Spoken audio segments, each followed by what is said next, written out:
Guys দেখো আবারও বড়লোকি খাবার নিয়ে চলে আসলাম। বড়লোকি কেন বললাম জানো? কারণ আমাদের মতো গরিবরা এখন আর চিংড়ি মাছ খেতেই পারে না, জানো, স্বপ্নের মতো। যাই হোক, আজকে অল্প কিছু চিংড়ি মাছে আজকে ভুনা করে তোমাদেরকে দেখাবো। প্রথমে চিংড়ি মাছটা সুন্দর করে ফ্রাই করে আমি উঠিয়ে নিলাম। এরপর যায় খুব সুন্দর একটা ঘ্রাণ বের হয়েছিল গাইস।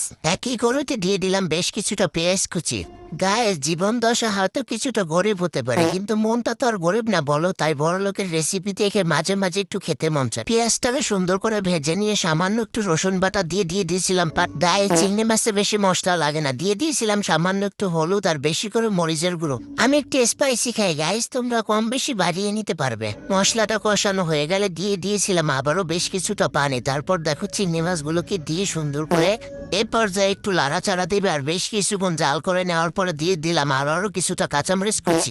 গাইস ওই যে বলেছিলাম আমি স্পাইসি পছন্দ করি, আমার বড়লোক রেসিপি হয়ে গেছে, আমি তো খাচ্ছি, তোমরাও খেও গাইস।